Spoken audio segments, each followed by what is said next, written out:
udah lewat juga ini. Selamat datang Mas Agus Melas, Anda orang kedua di sesi wawancara calon anggota KPU. Dan mohon maaf agak terlambat sedikit nih. Ada waktu kurang lebih 1 jam 15 menit. 10 menit pertama silakan Anda untuk menyampaikan paparannya, gagasannya, dan apa-apa yang mungkin penting untuk kami ketahui. Silakan. Ya, terima kasih. Selamat pagi, Ketua, Wakil Ketua, Sekretaris, dan anggota Tim Seleksi KPU Bawaslu periode 2022-2027. Perkenalkan, nama saya Agus Melas. Dalam paparan saya ingin menyampaikan satu disclaimer terlebih dahulu. Saya paham bahwa problem pemilu di Indonesia, termasuk pemilihan nanti di tahun 2024, itu akan sangat kompleks. Tetapi karena kemampuan saya sendiri untuk bisa menjangkau itu semua, saya hanya coba mendekati dari salah satu dimensi penting yang menurut saya perlu saya sampaikan, dan ini terkait dengan visi saya, yaitu mewujudkan integritas penyelenggaraan pemilu 2024 dalam konteks melalui pendidikan pemilih berkelanjutan. Saya ingin menyampaikan bahwa kalau kita melihat posisi penyelenggaraan pemilu, sebenarnya integritas pemilu bisa dipahami ketika semua elemen terlibat dan menjalankan perannya untuk menghormati proses dan juga menerima hasil. KPU, Bawaslu, dan DKPP sebagai satu kesatuan penyelenggara pemilu tentu akan sangat pekerjaannya akan sangat berkaitan erat dengan pemerintah, Komisi 2, partai politik, peserta pemilu, pasangan calon, termasuk juga masyarakat sipil, akademisi, dan profesional. Itu saya melihat ke sana. Nah, kemudian keterlibatan dari para pihak ini menjadi dimensi yang sangat penting. Pengabaian terhadap salah satu pihak itu menjadi problem terhadap dampak kepercayaan dari pelaksanaan pemilu itu sendiri. Nah, kalau kita lihat dari problem-problem pemilu yang muncul selama ini dari problem yang sangat kompleks. Saya melihat dari dimensi prosedural maupun kemudian dampaknya ke problem-problem yang disebut substansial. Misalnya secara perennial, isu SARA, hoax, kemudian politik uang, suara tidak sah, itu selalu muncul mewarnai kepemiluan kita. Dan itu pada akhirnya isu SARA, hoax, politik uang, dan suara tidak sah yang semakin dari pemilu ke pemilu semakin meningkat, berdampak secara substansial terhadap polarisasi di masyarakat dan tentu saja kualitas dari partisipasi itu sendiri. Karena kalau misalnya partisipasi pemilihnya yang pemilu terakhir 81%, tetapi digerus dengan 17,5%, ya 12,5% atau 17 juta suara yang tidak sah, itu menjadi persoalan yang harus dipikirkan. Oleh karena itu, saya coba mengajukan semacam skema pendidikan pemilih berkelanjutan yang saya bagi dalam 2 fase. Ya, tentu itu dalam satu periode pemilu 5 tahun, saya bagi dalam 2 fase. Fase pertama itu periode April 2022 sampai 2024. Jadi semuanya akan difokuskan dalam rangka menjawab kebutuhan-kebutuhan yang diorientasikan untuk pemilu dan pemilihan 2024. Yang pertama misalnya fase pertama di tahun pertama akan coba menyusun tolak ukur atau benchmarking terhadap pendidikan pemilih berkelanjutan. Tahun keduanya mungkin elaborasi dan perluasan. Jadi tolak ukur itu akan coba untuk mengintegrasikan capaian-capaian program dari program-program pendidikan pemilih yang selama ini sudah berlangsung di pemilu Indonesia. Misalnya komunitas demokrasi, rumah pintar pemilu, desa peduli pemilu dan pemilihan, kemudian melakukan reformulasi modul, menyusun semacam baseline untuk strategi pelaksanaan, kemudian tim kerja dan standar kerjaan, termasuk melakukan uji coba pada tingkat provinsi. Saya melihat 34 provinsi bisa dilakukan uji cobanya. Nah, kemudian pada sisi elaborasi dan perluasan akan ada tindak lanjut, kemudian membangun mekanisme umpan balik, melakukan penajaman segmentasi pemilih, dan kemudian bisa mencapai dan kemudian targetannya sampai kemudian mengimplementasikannya di seluruh kabupaten kota di Indonesia. Nah, itu orientasinya untuk 2024 baik pemilu maupun pemilihan.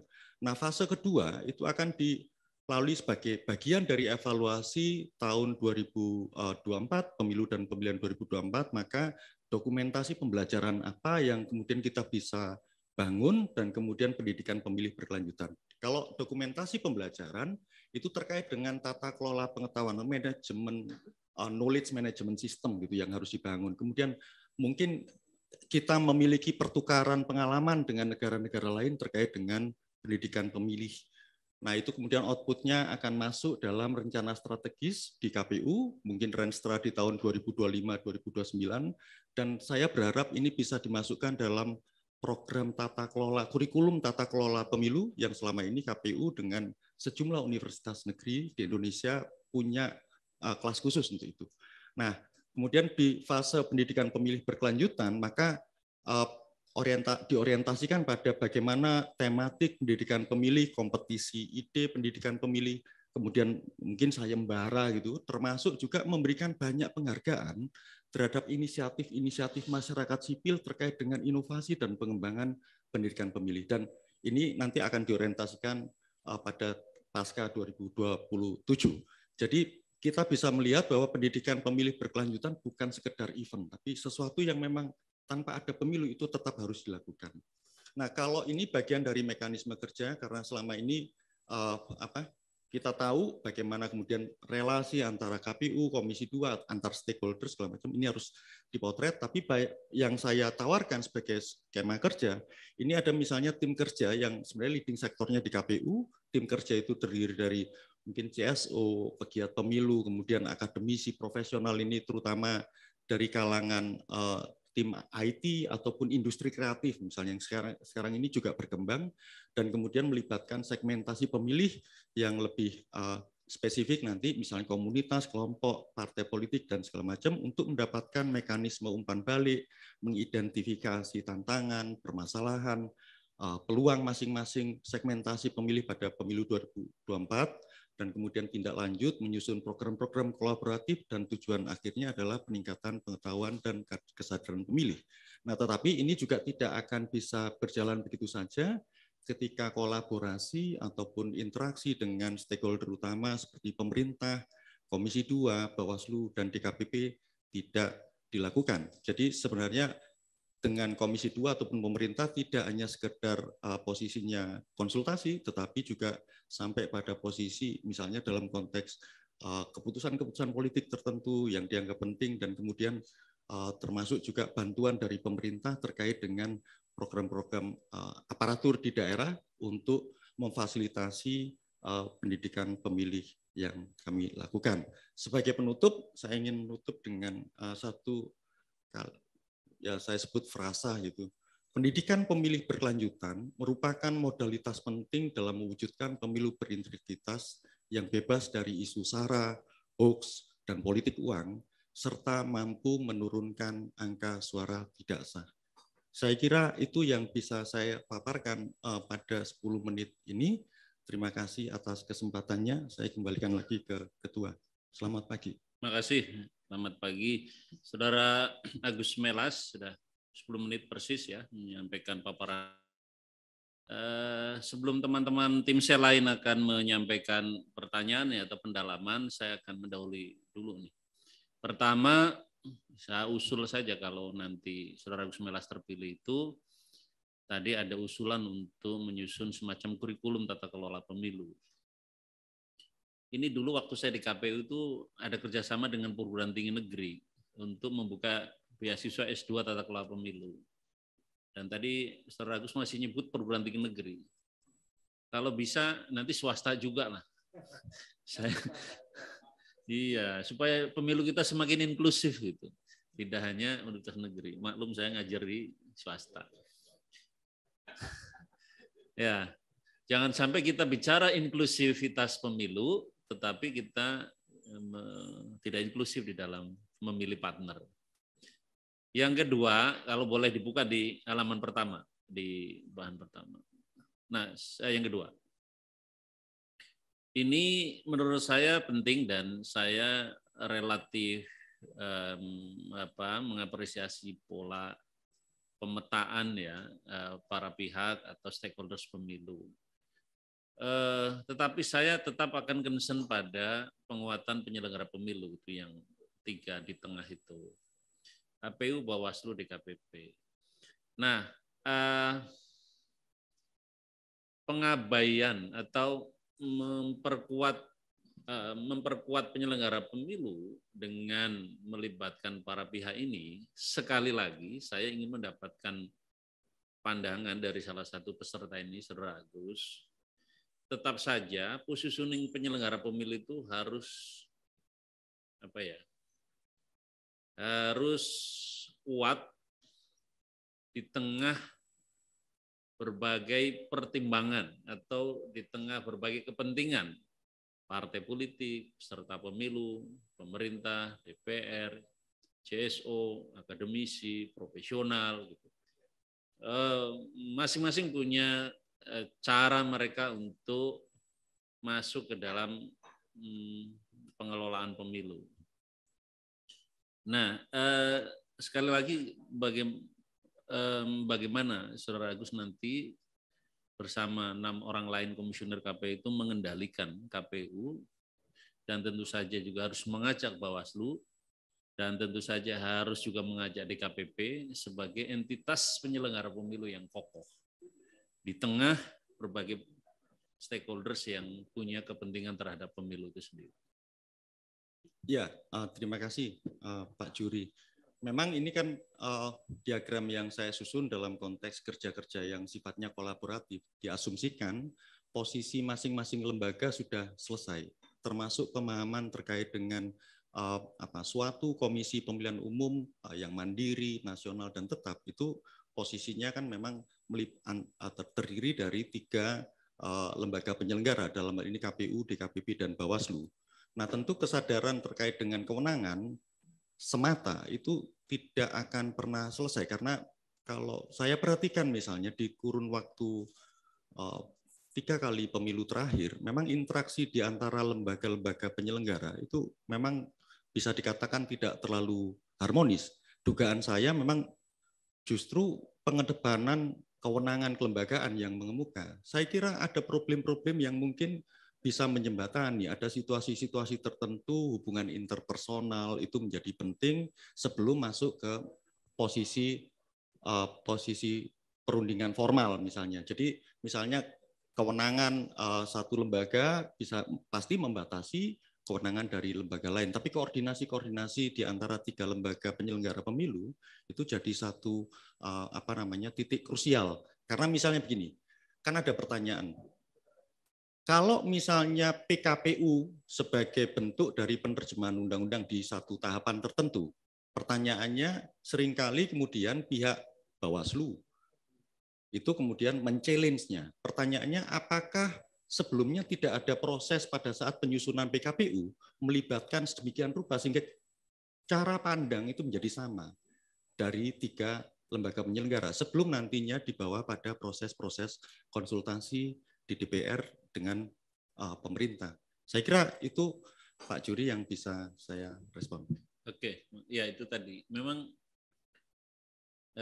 proses penyusunan peraturan KPU kan kita tahu ya. Mungkin juga ada soal waktu, soal keterburu-buruan, tetapi mestinya perbedaan pandangan itu bisa di situ, bisa dikompromikan pada saat proses pembahasan peraturan. Karena toh mengundang para pihak. Pak Bahtiar, silakan. Ini nembak langsung ini. Harusnya tugas saya lain dulu. Baik. Saya suka Mas Agus. Terus terang ya, tadi Anda menyinggung tadi, buka slide berikutnya sebelumnya yang soal persoalan hilang surat suara itu. Hilang suara sah itu. Suara berapa persen tadi itu Mas? Berapa? Iya, 30 hampir 20 juta suara, Pak. 17,5 ini jarang juta. diungkap di publik ini. Saya sering ungkap sini karena kalau menunggu penyelenggara yang ungkap tidak diungkap. Karena itu sebenarnya borok pemilu 2019 dari teknis pemiluan. Saya mohon maaf Mas Agus. Kalau saya sampaikan apa adanya di forum ini karena hampir tidak pernah diungkap bahwa ada hampir 20 juta suara, orang sudah datang ke TPS, Pak, tapi suaranya tidak sah. Gitu. Itu hampir sama dengan pemenang pemilu 2000. Mungkin hampir sama suaranya partai pemenang pemilu 2019. Bayangkan hampir 20 juta suara tidak sah. 158 juta orang datang ke TPS, suara sahnya itu hanya 137 juta.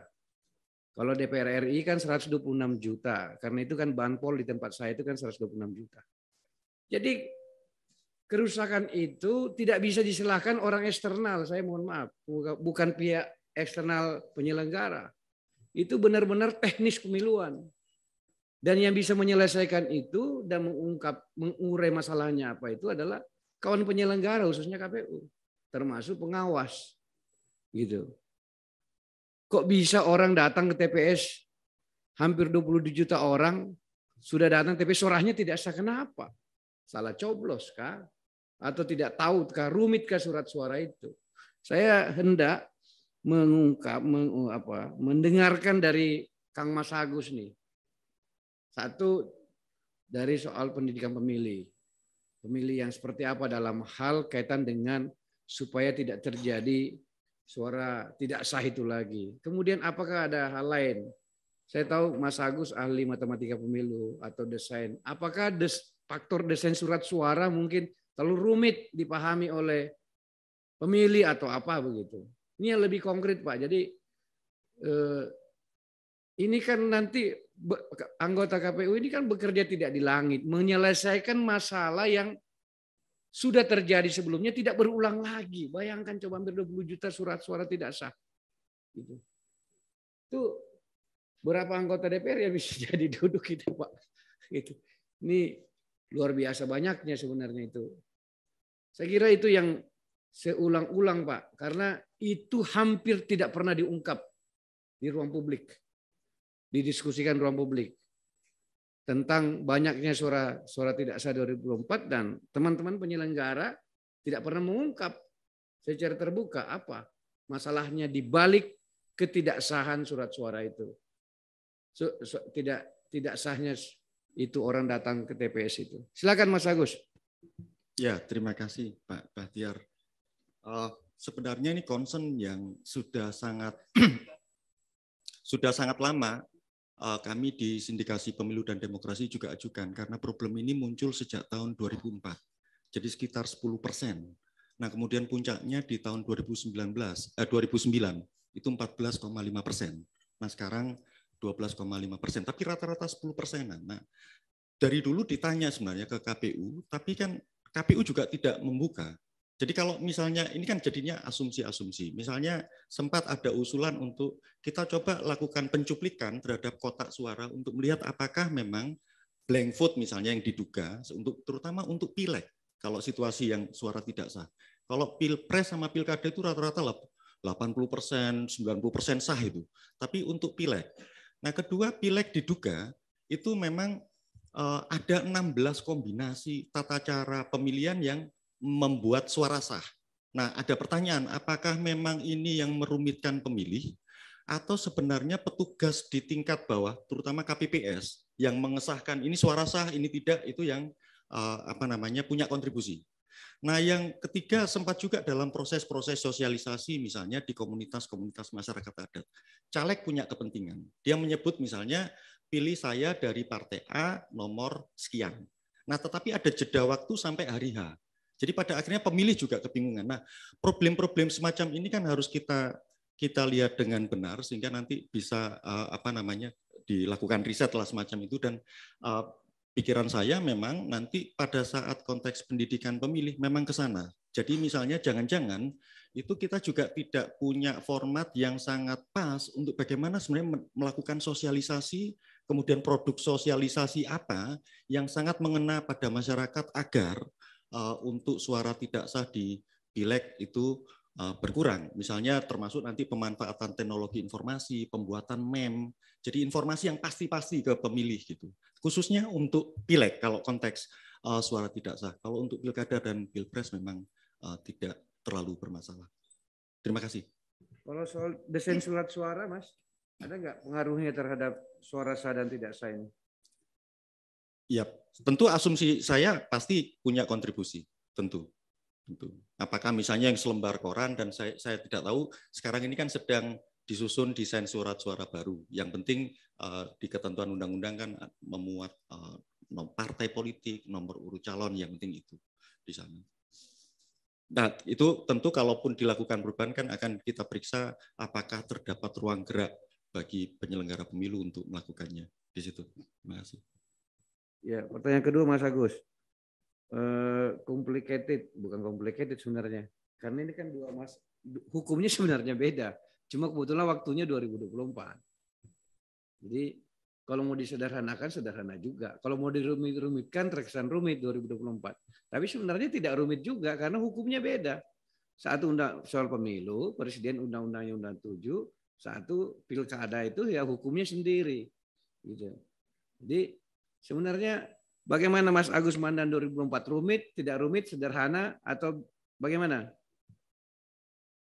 Sejak Indonesia memilih sistem pemilu proporsional daftar terbuka, karena ini bukan masalah apakah terbuka bagus atau tidak, sama sekali tidak.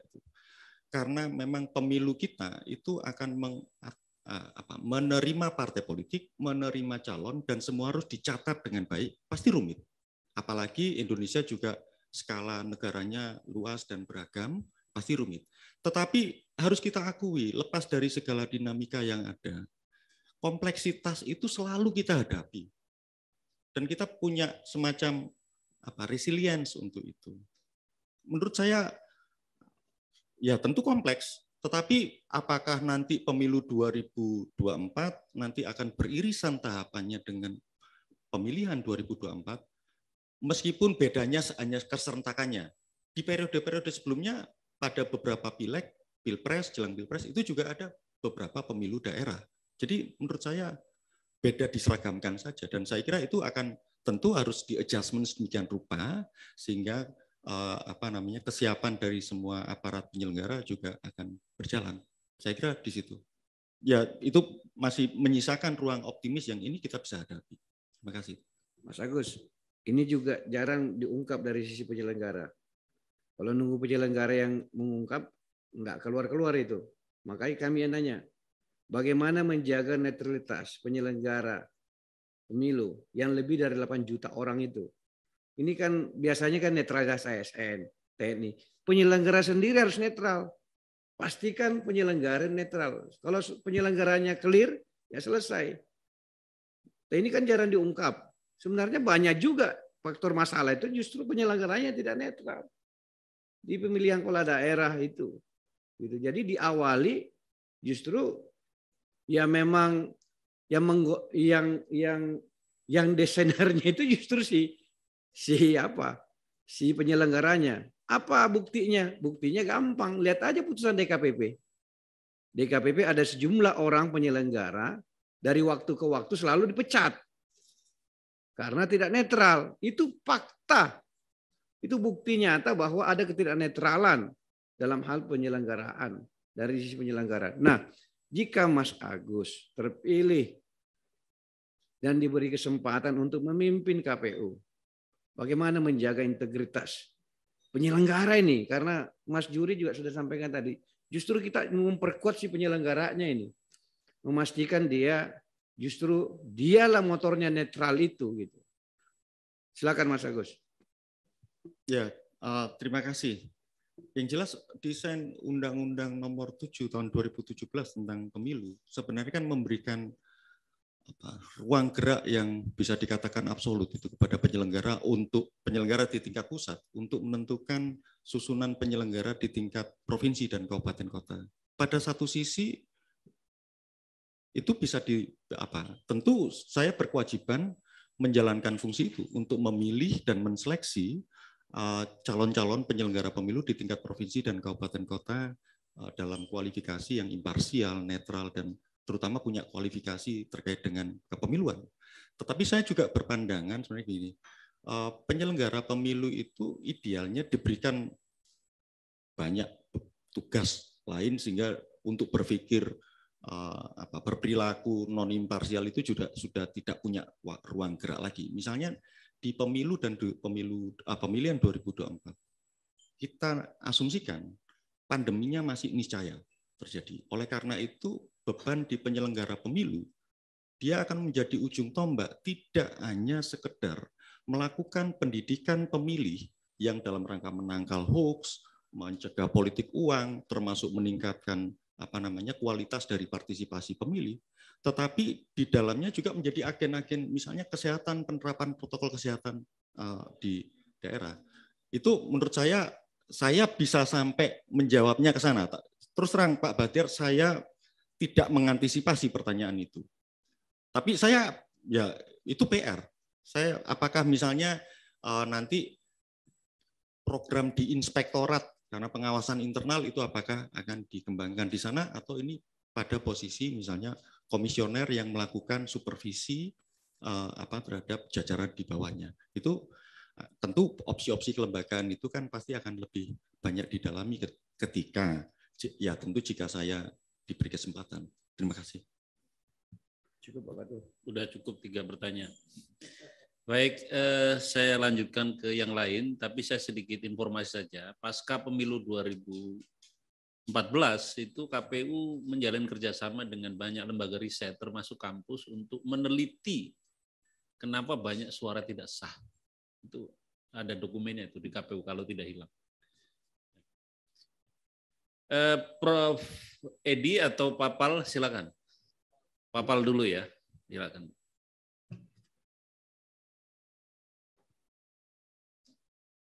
Terima kasih. Pak Agus Melas ya, jadi ingat bintang film itu. Ya, apa ada kaitan ke situ, Mas? Enggak. Siapa tahu orang tuanya jadi penggemar pakai berat lagi gitu, umpamanya. Enggak ya?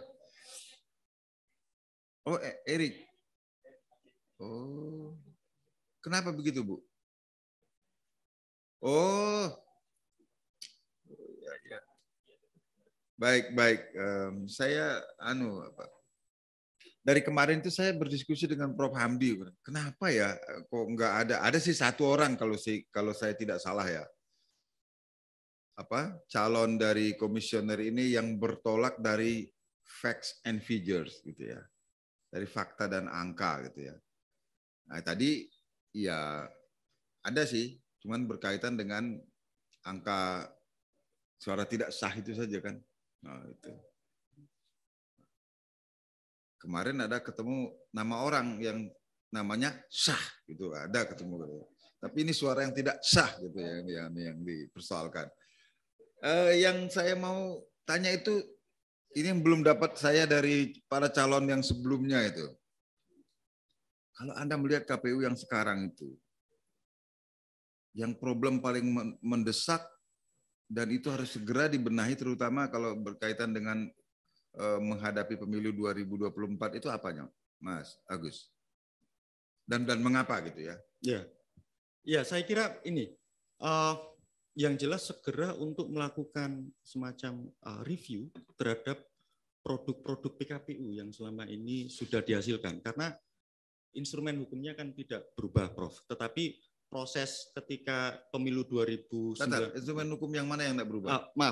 Undang-Undang nomor 7. Okay. Jadi itu kan kemudian dituangkan lagi dalam PKPU di berbagai tahapan dan di berbagai tahapan pada saat pemilu 2019 lalu kan tidak suka ada banyak masalah. Menurut saya ketika Undang-Undang nomor 7 tidak diubah, maka segera itu dilakukan revisi dan yang paling penting sebenarnya kita punya ruang waktu yang menurut saya memadai untuk melibatkan para pihak terutama partai politik karena kan feedback segala macam itu muncul dari sana dan itu kemudian dilakukan perubahan-perubahan dan perbaikan. Menurut saya itu satu hal yang menurut saya penting. Artinya dalam tanda petik bolehlah saya secara kontrario kemudian menyimpulkan, bukan kontrario sesungguhnya, secara logis kemudian menyimpulkan bahwa salah satu sumber masalah itu juga ada di PKPU.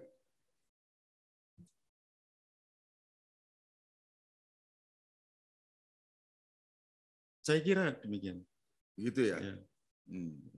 Nah, kalau sumber masalahnya itu misalnya ada di PKPU, itu penyebabnya apakah karena seringnya terjadi perubahan peraturan perundang-undangan menurut Anda? Ataukah karena kurangnya kapasitas dari komisioner? Ataukah karena tidak independensinya komisioner yang berarti itu persoalan integritas? Atau ada sebab lain? Kalau Anda identifikasi itu gimana? Dan untuk memperbaiki itu kan harus ketemu dulu anunya. Apa namanya? Harus kita melakukan diagnosa yang benar lah untuk soal itu. Gimana, Mas Agus? Ya, sementara ini dalam pandangan saya, Prof, kalau pengalaman 2019 ini kan sebenarnya memunculkan sejumlah kontroversi terkait dengan upaya KPU untuk dalam tanda kutip melebarkan interpretasi misalnya urusan di beberapa hal ya.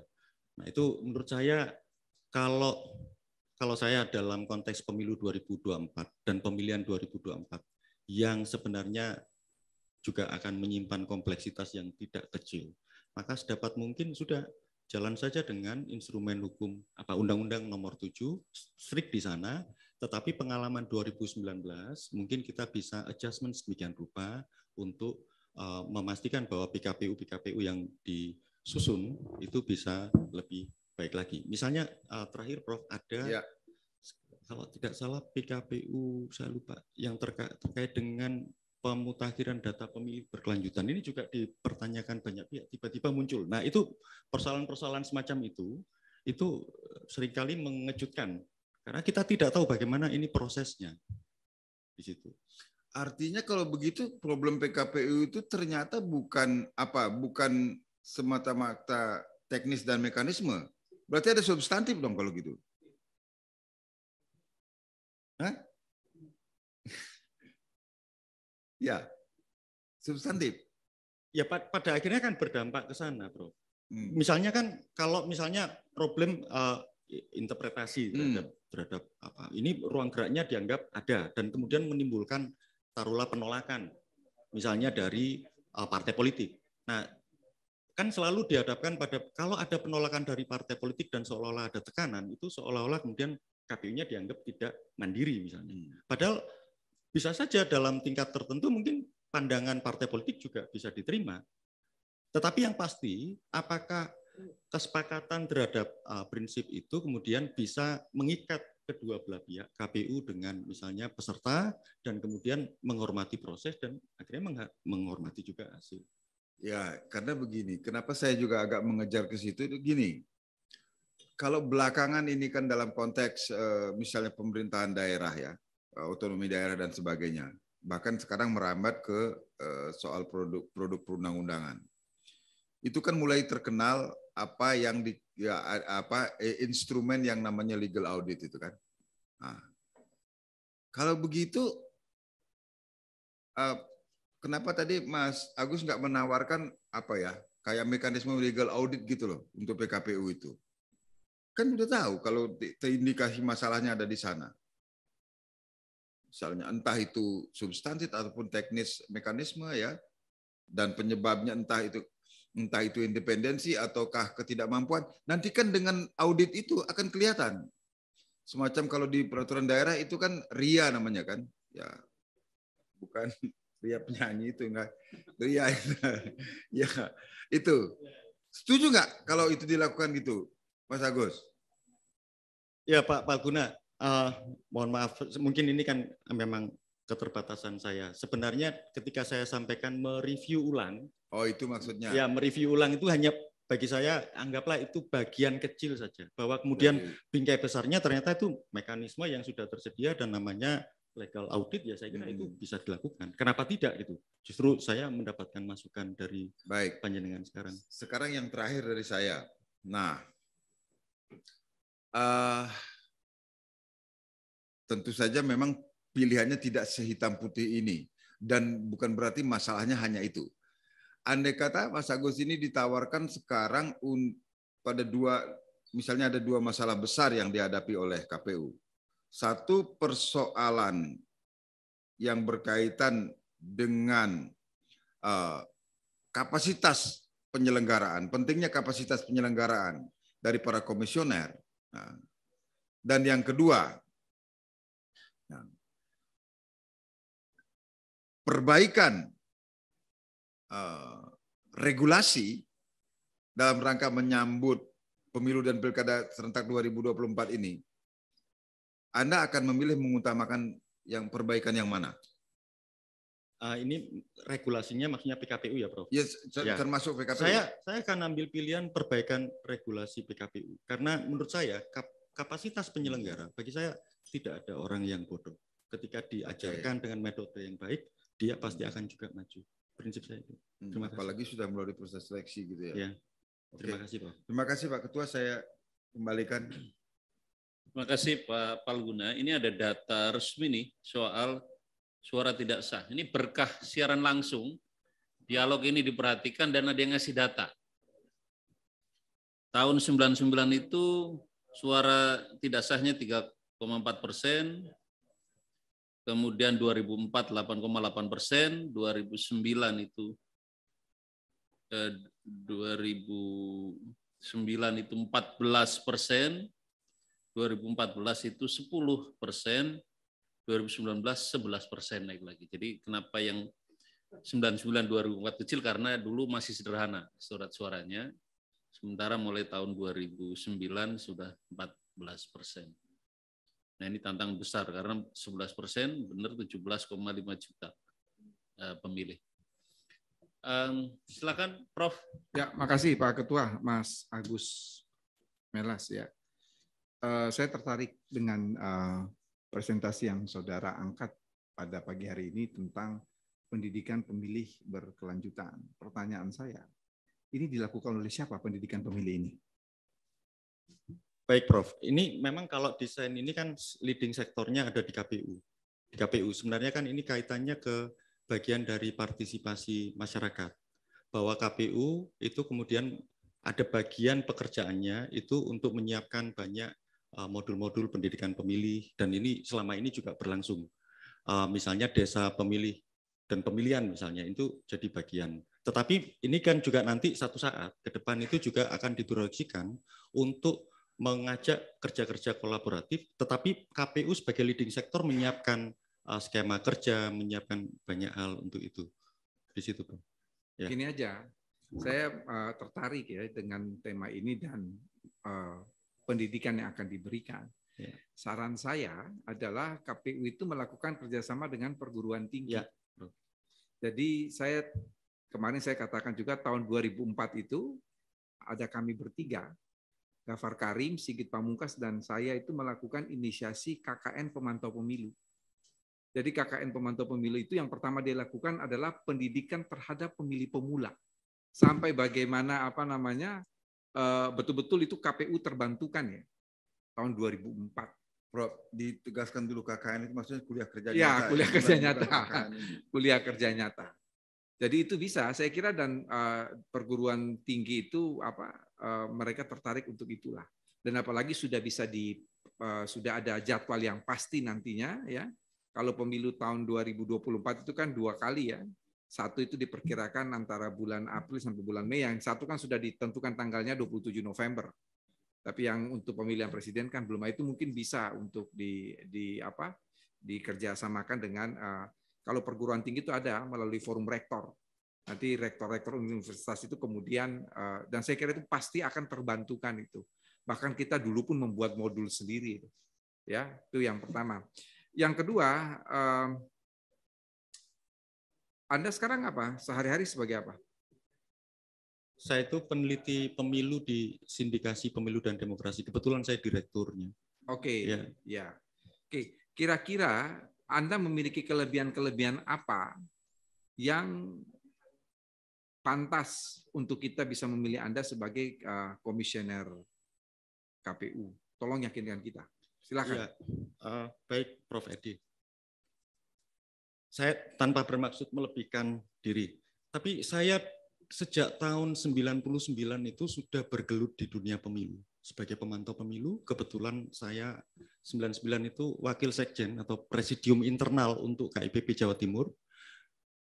Di tahun 2002, itu saya mulai menggeluti dimensi lain dari sistem pemilu. Kalau selama ini perbandingan sistem, tetapi saya menggeluti elemen teknis yang menjadi perangkat sistem. Jadi misalnya keterkaitan antar variabel dalam sistem pemilu. Setiap sistem pemilu, apapun pilihannya, selalu akan berhadapan dengan instrumen-instrumen teknis seperti bagaimana metode hitung yang misalnya proporsional atau disproporsional. Bagaimana kemudian penyusunan daerah pemilihan dan bagaimana kriterianya. Saya mempelajari itu secara otodidak sampai sekarang. Meskipun di tahun-tahun 2018-2019 saya mulai ya tertarik dengan misalnya bidang big data ya disebut itu, dan kemudian sekarang kan teknologi blockchain semacam itu. Tapi saya bisa katakan saya konsisten di bidang itu. Itu posisinya dibayar tidak dibayar. Ya saya menggeluti itu. Saya menuliskan beberapa produk. Ya, di situ. Kira-kira ya, karena komisioner KPU itu berjumlah 7 orang, kira-kira menurut Anda yang pantas duduk sebagai komisioner di KPU itu bidang keahliannya apa saja? Sehingga bisa sebagai satu teamwork. Ya, yang saya pahami sebenarnya pemilu kalau dari disiplin kepemiluan ya multidimensi memang. Ini bagaimanapun juga. Jadi ahli manajemen terkait dengan logistik. Bagaimanapun juga kita harus berangkat dari misalnya ciri-ciri yang menjadi kekasan dari kerja pemilu. Misalnya dia akan dipenuhi kerja-kerja yang tenggat waktu. Jadi ketika meleset waktu selalu akan memunculkan problem. Dia akan mengorganisir sumber daya manusia yang luar biasa. Dia akan menciptakan produk-produk hukum atau kebijakan yang harus berlaku seragam, mulai pusat sampai daerah. Jadi keahlian-keahlian semacam itu menurut saya diperlukan. Jadi ada misalnya background dengan latar belakang ilmu politik, tetapi juga KPU itu berhadapan dengan produk-produk hukum yang akan kemudian banyak di-challenge oleh banyak pihak. Dalam konteks ini ya ahli hukum, menurut saya di situ ahli ekonomi, mungkin orang-orang manajemen itu juga dibutuhkan. Ya.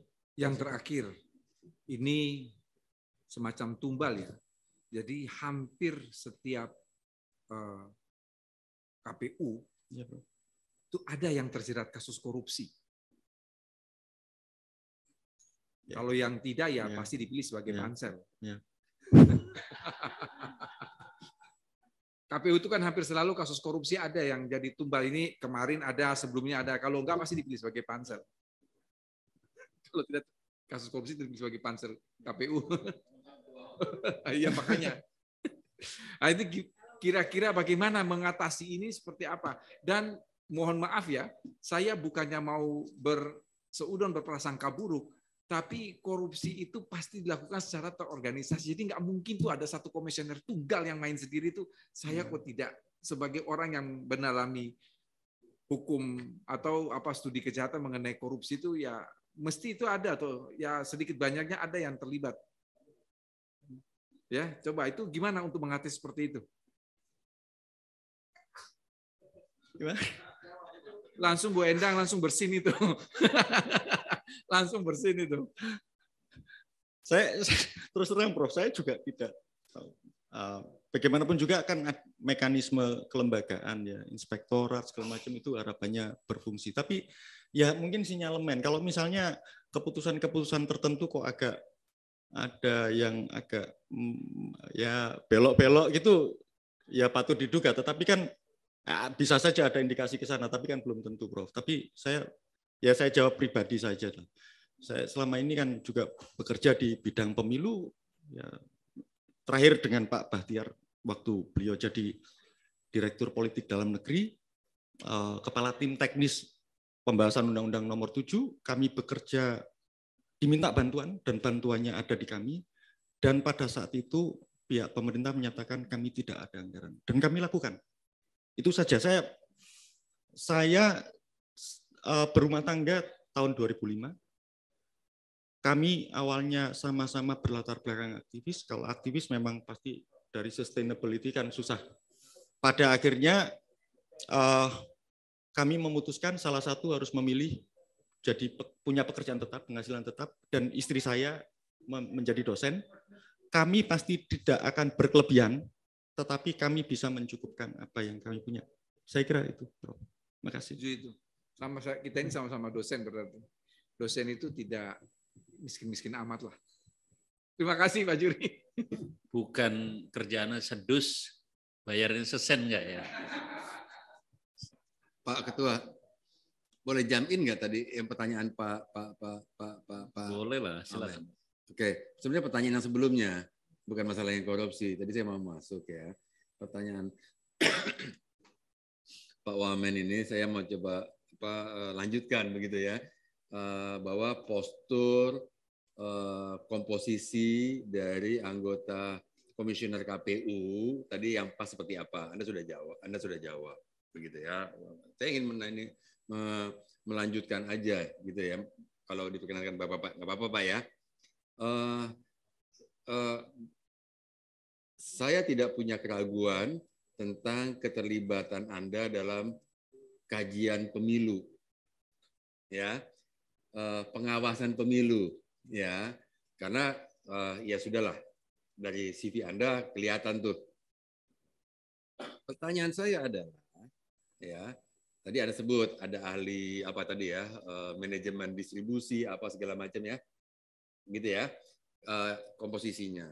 Pertanyaan saya adalah bahwa kita sedang mencari seorang pimpinan KPU. Kita tidak mencari seorang pengamat militer. Kita tidak mencari seorang pengamat kepolisian. Tapi kita mencari jenderal polisi. Kita mencari jenderal TNI. Pimpin pasukan. Ya, jadi pelaksana. Ya, teori-teori yang tadi Anda sampaikan itu ya udah kita bisa terimalah gitu ya. Nah sekarang tadi Anda sebut komposisi anggota KPU atas pertanyaan Pak Wamen, ya. Nah, apakah background pengalaman, pengetahuan, pendidikan, kapasitas Anda yang banyak di pengawasan, banyak di kajian, jadi saya agak surprise nih Mas Agus ya, kenapa Anda nggak lamar nggak ke Bawaslu gitu ya, agak surprise buat saya gitu ya, karena dari background Anda nah apakah itu masuk dalam postur komposisi komisioner KPU yang ideal? Tolong kita diyakinkan. Kalau Anda di Bawaslu mungkin pertanyaan saya menjadi lain nih Pak ya. Oke, makasih. Ya, Pak Chandra, terima kasih.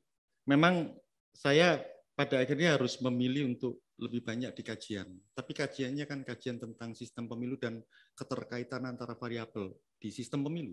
Yang itu biasanya jadi bagian kerja konkret dari KPU. Misalnya daerah pemilihan.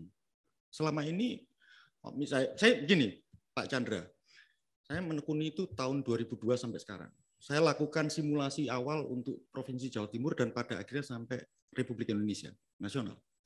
Dan selama ini kalau bisa dilihat itu semacam ya bisnis as usual gitu di KPU. Misalnya mengutak-atik peta daerah pemilihan kabupaten mana dengan kabupaten mana tanpa ukuran yang jelas.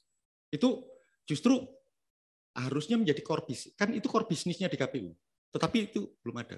Saya kira saya bisa punya kontribusi itu di sana. Bahwa fakta saya tidak pernah punya pengalaman intim sebagai penyelenggara, itu fakta. Itu fakta. Mungkin begini. Memang bahwa saya tidak menanyakan apa pengalaman Anda sebagai pelaksana, karena memang Anda nggak punya itu. Oke. Nah, cuman mungkin kita perlu diyakinkan, Anda punya pengalaman lain, karena KPU itu melakukan direction, perintah lakukan ini segala macam, putuskan segala macam. Kemudian ada beban waktu, beban interest, kepentingan. Kemudian mesti buat keputusan dalam waktu singkat. Itu kalau dalam posisi kajian kan kita punya waktu luxury, waktu yang cukup panjang. Sementara ini mainnya hari, gitu ya. 7 hari, berapa hari putuskan. Nah, Anda punya kemampuan itu atau tidak, atau Anda punya pengalaman itu atau tidak, atau apapun yang Anda punya bisa meyakinkan kita bahwa dengan kompleksitas yang akan terjadi sebagai anggota KPU, Anda sanggup lakukan itu, gitu ya. Kalau masalah kajian kita punya luxury waktu lah. Gitu. Ya, terima kasih Pak Chandra. Tahun 99 saya jadi wakil sekjen di KIPP Jawa Timur, harus mengorganisir 38 kabupaten kota beserta logistik personel di sana. Tahun 2004 saya menjadi sekjen di KIPP Jawa Timur. Kemudian terakhir saya lebih banyak berkutat di bidang kajian dan tahun 2016 saya menjadi Direktur Eksekutif di Sindikasi Pemilu dan Demokrasi. Semuanya berkaitan dengan eksekusi. Memang lembaga saya terakhir memang kecil karena memang didedikasikan sebagai lembaga kajian pemilu. Tetapi pengalaman saya dengan selama 20 tahun, saya juga punya latar belakang dari organisasi Cipayung, meskipun tidak besar, GMKI, jaringan saya ada, termasuk interaksi saya selama ini, baik dengan personel penyelenggara di tingkat daerah, mau yang KPU, mau yang Bawaslu, juga terjalin. Dan menurut saya, bagian dari direksi itu juga mengenal dan banyak jaringan itu juga menurut saya bisa saya kontribusikan, dan saya meyakini saya bisa menjalankan fungsi yang ditanyakan Pak Chandra. Terima kasih. Ya, terima kasih. Gus Rozin, terakhir sebelum masih ada Bu Hamdi. Pungki kayaknya. Terima kasih Mas Agus Melas. Luar biasa. Saya tadi sebetulnya mau mempertajam pertanyaannya Prof. Edi, tapi sudah dipertajam Pak Chandra. Tapi saya kira nggak apa-apa, kita tambahin lagi.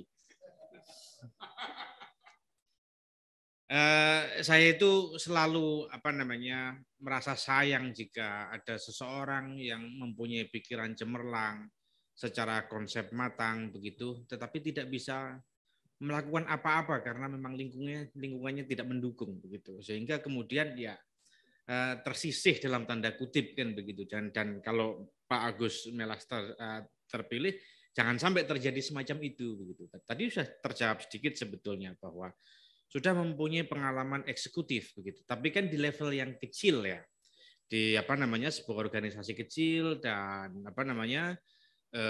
di daerah Jawa Timur misalnya. Apa yang direncanakan atau dibayangkan Mas Agus nanti ketika untuk mengeksekusi gagasan-gagasan ini di level nasional seperti di KPU begitu? Ya, terima Pertama kasih. Itu ya. Ya, terima kasih Pak Yai. Saya bukan kiai Pak, itu bahaya itu. Ya, mohon maaf. Izin panggil Belum. Gus Rosin. Gus Rosin, saya merasa kalau panggilnya sekedar Gus Rosin tidak ada Pak, tidak kurang hormat gitu. Ya, mohon maaf. Iya. Ya. Ya, saya kira gini. Pertama tentu beranjak dari gagasan.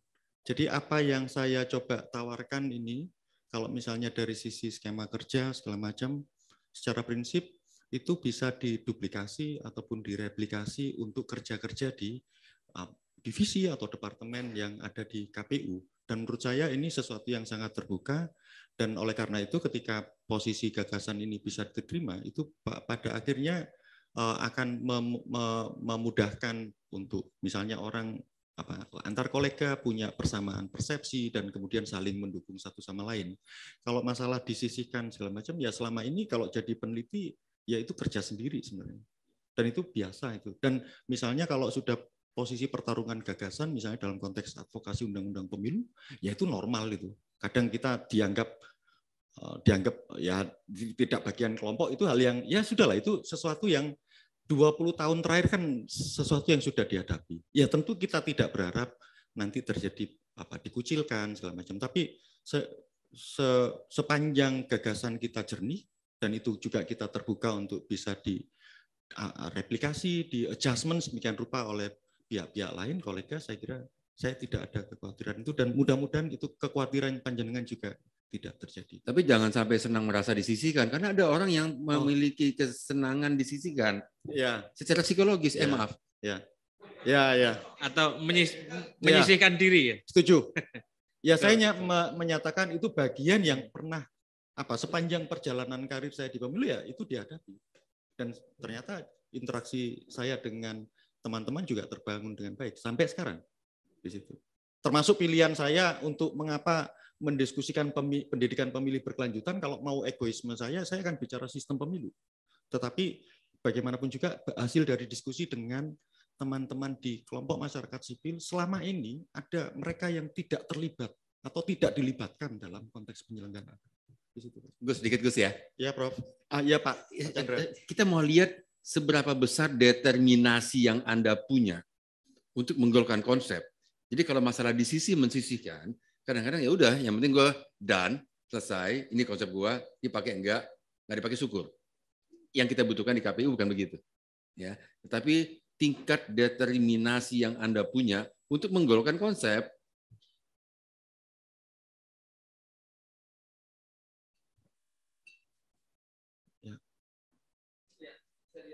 Ya kira-kira kalau kita punya usulan di KPU, kemudian 6 yang lain nggak setuju, ya sudahlah.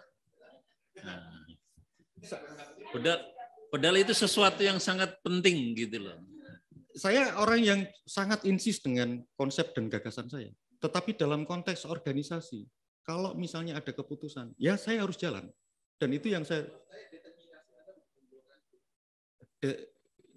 determinasi. Ya. Usaha maksimal. Ya. Ya.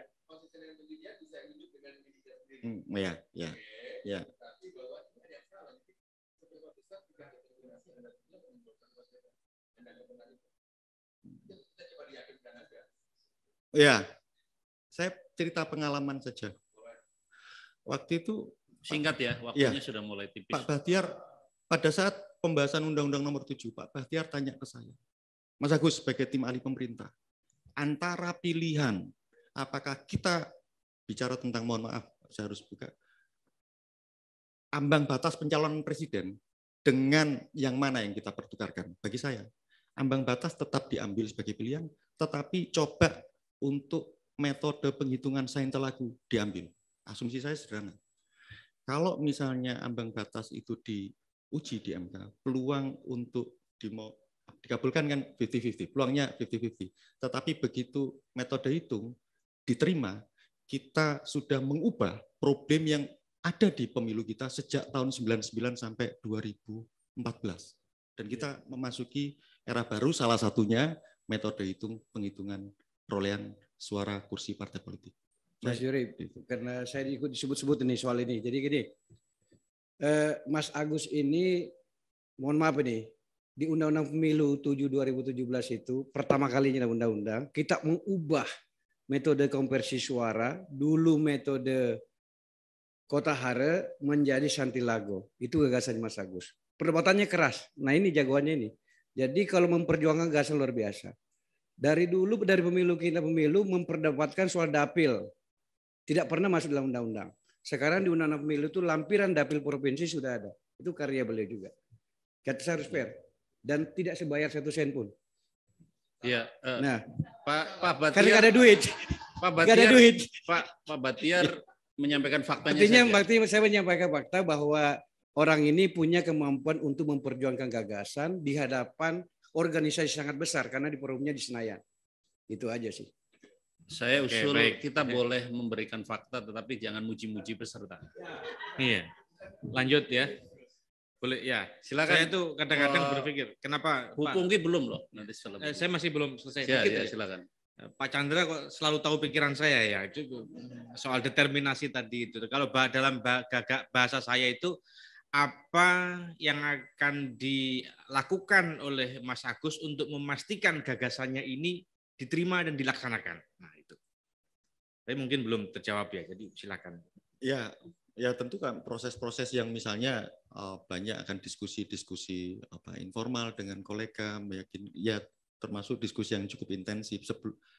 Pandangan saya gini, sebelum masuk ke meja perundingan secara formal, ada mekanisme yang kita bisa infiltrasikan gagasan, konsep, dan pemikiran yang tentu konsep itu juga harus didukung dengan konfirmasi data, semacam premis-premisnya itu harus diuji, semacam itu. Itu saya selama ini jadi metode saya, termasuk saya mempelajari banyak hal ya secara otodidak dan ya tentu subjektivitas saya merasa pas lah metode itu saya mungkin nyaman gitu ya. Saya di situ. Terus ini. Cukup Pak Ketua, sebetulnya masih ada beberapa tapi waktunya. Pak Rosin ini orang yang sangat toleran sekali. Jadi nanti masih ada peserta lagi.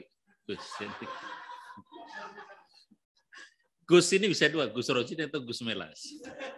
Jadi pertanyaan untuk Pak Agus bisa disampaikan ke peserta yang lain gitu ya. Biar saya klarifikasi Pak. Jadi bukan bermaksud memuji peserta. Tadi kan pertanyaannya kan tadi kebetulan menyebut soal determinasi dan beliau coba menyebut nama saya, maka saya katakan juga apa adanya bahwa orang ini pernah dalam sebuah tim besar ya menggolkan gagasannya. Udah gitu aja. Mau dinilai positif negatif silakan. Itu aja. Ya. Sudah pas itu. Bu Pungki silakan. Makasih Pak Ketua. Saya konkret saja nanti tanyanya ke Pak Agus.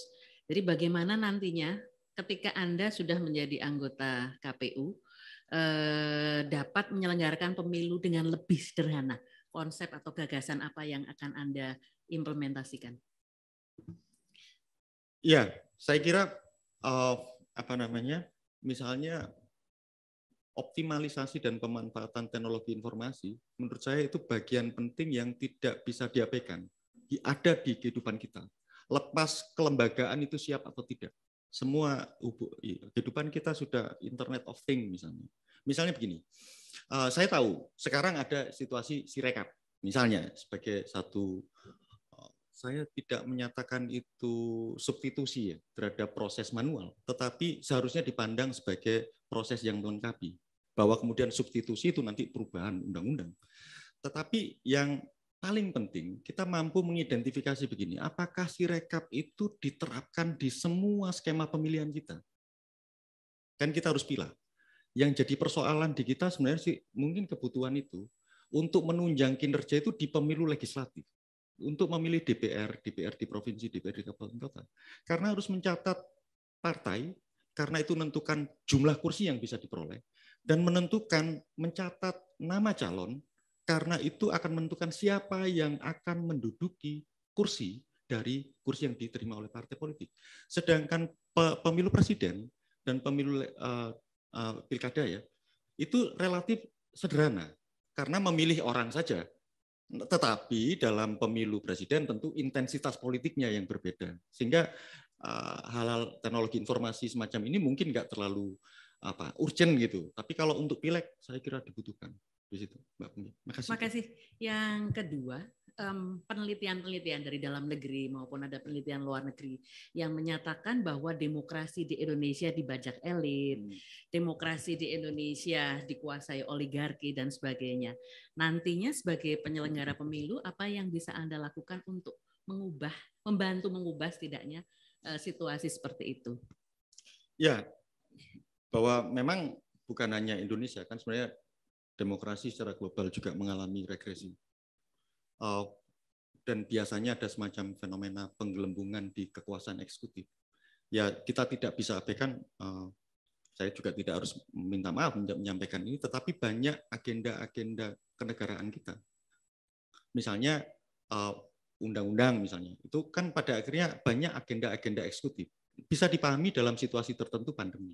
Tetapi saya kira, misalnya ini salah satu contoh yang saya sampaikan. Secara prinsip, saya punya pandangan bahwa melibatkan banyak pihak dengan peran masing-masing, itu pada akhirnya menjadikan pemilu itu jadi milik bersama.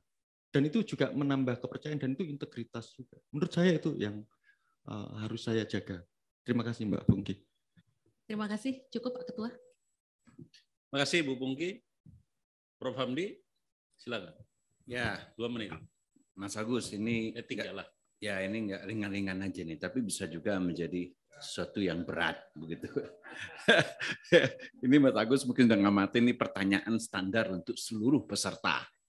Ya, jadi kita ujian, kalau mau dianggap ujian sportivitas bisa gitu loh. Jadi orang yang sportif itu biasanya kan bisa mengakui ya setelah dia mengamati orang-orang tertentu, ini orang ini bagus, orang ini bisa dinominasikan untuk sebuah posisi tertentu. Dalam konteks ini adalah sekarang pemilihan komisioner KPU pusat. Nah misalnya kalau kita berandai Mas Agus masuk gitu ya 1, berarti kan ada 6 lagi orang yang pantas mungkin ya kita nominasikan untuk menjadi komisioner KPU pusat ini. Jadi kami memberikan privilege ya dan memberikan hak prerogatif untuk menyatakan atau kami minta misalnya serta mengatakan, menurut Anda siapa orang yang bisa dinominasikan dengan seluruh pertimbangan yang tentu hak prerogatif yang bersangkutan. Kita nggak minta itu, kita minta sebutkan 6 nama gitu. Dari 28 yang ikut kontestasi minus Mas Agus berarti 27 ya. Yang 6 dari 27 dianggap layak gitu. Ya. Enggak apa-apa diberikan statement terbuka. Tadi ada juga memilih tertutup ya. Kalau menurut saya terbuka itu lebih keren, lebih sportif gitu. Silakan Mas Agus. Ya, terima kasih Prof. Hamdi. Seandainya saya bisa milih banyak ya.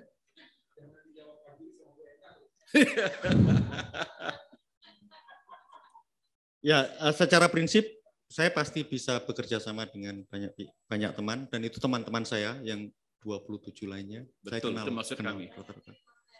Ya. Nggak ikut soalnya. Kalau saya ini yang di pikiran saya dan juga selama ini interaksi, saya akan memilih Mas Hasyim Asy'ari, ya, Bu Dahlia Umar. Dahlia Umar, ya. Dahlia Umar. Mas Yulianto Sudrajat yang dari Jawa Tengah. Yulianto Sudrajat dari Jawa Tengah. Yulianto Sudrajat, ya. Mbak Endang nanti untuk orientasi tugas KPU, kami satu tim biasanya.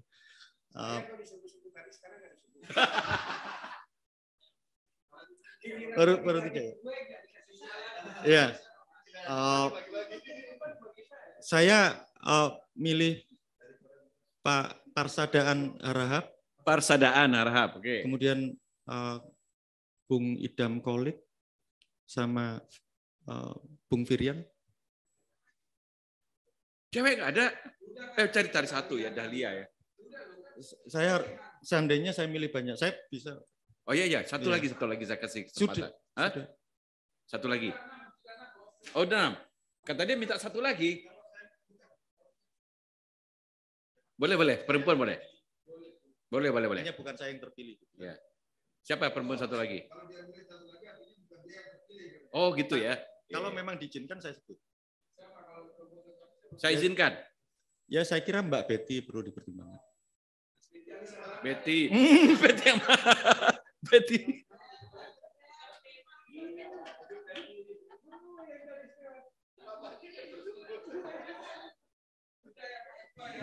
Cukup ya? Sudah. Baik, Bapak Ibu.